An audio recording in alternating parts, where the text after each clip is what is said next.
everybody, this is Alan Moore, certified financial planner and founder of Serenity Financial Consulting. Thanks for joining me. 'Tis the season to shower your loved ones with gifts. One very popular gift option is that adorable kitten or puppy that they've always wanted, right? Before you go out and either adopt or purchase an animal for your loved one, I want you to meet Jack. Jack is an adorable kitty that my wife and I adopted last year for her birthday. Now, before I gave my wife Jack, I thought I had thought of every expense that could possibly be associated with him and that we were prepared to handle, pretty much everything financially for him. Boy, was I wrong. So I took her on her birthday, told her to pick out any cat that she wanted. She found Jack lounging in the window in the sun, seemed like the perfect temperament for us. So we adopted him. During that process, they informed us that they thought he had a slight allergy because he was kind of scratching at himself. They thought it was to poultry, so they just said, just pick up some non-poultry based kitty food. No big deal. So over the next month or two, he continued to scratch himself to the point that he was bald on one side of his body. And I mean entirely bald. It was hilarious looking. But we felt terrible for him because he was so itchy.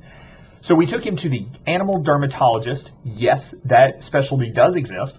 And she told us that it wasn't just poultry, it was a lot of other things. So we had to move him to what they call a single protein, single carb food. So duck and green pea only for Jack.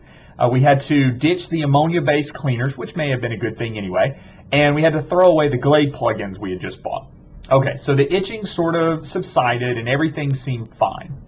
Fast forward about 4 or 5 months, and Jack suddenly falls on the ground and starts moaning in this incredibly high-pitched, really scary sound. I can't even describe it. So we rushed him to the vet, and the vet said, whatever he thought it was, and said he needed a steroid shot. So we injected him with steroids. Come to find out, Jack has a heart problem that we were unaware of. It's just a slight murmur. But when you take a slight murmur and you combine steroids with it, it causes the heartbeat to go really fast, which exacerbated the heart problem. So over the course of the day, he continued to degrade, progressively getting worse. And basically in the middle of the night, we ended up having to rush him to the 24-hour animal emergency clinic that we have here in the area. And they said that the steroid shot basically had caused his heart and lungs to fill up with fluid, and that he was basically on the verge of suffocating.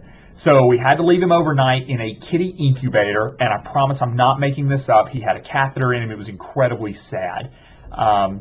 So once they, basically 3 days of stress later, we got the bill, about $2,000 for his treatment. And now he's good to go. We haven't had any problems since. Interestingly, we actually still have no idea what caused him to get sick in the first place to go get the steroid shot that almost killed him, but that's another story.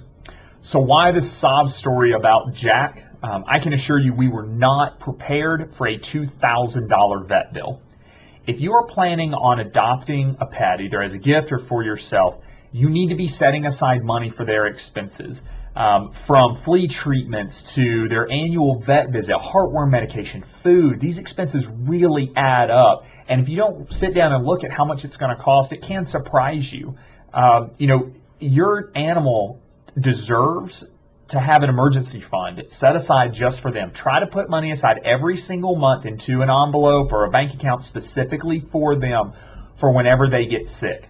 The other thing to remember is that the bigger the animal is, the more expensive everything costs. So flea treatments, getting them fixed, though the vets typically base those expenses on the weight of the animal. So particularly if you're getting a dog, maybe you can't afford a big dog and you can't get that particular breed that you want. You need to have a smaller dog. That's a possibility. If you can't afford, I would say $1,000, $2,000 vet bill, then I would recommend waiting to get that pet. Start saving money every month until you get a pot of money, at least several $100s, if not more, so that whenever they do get sick, you can afford to take care of them. They really do deserve that, so I would highly recommend it. So what do you think? Have you ever gotten caught with with a vet bill, a medical bill for your animal? I'd love to hear your story about it. Definitely feel free to share in the comments section. So that's all I have for today. Thanks so much for joining me.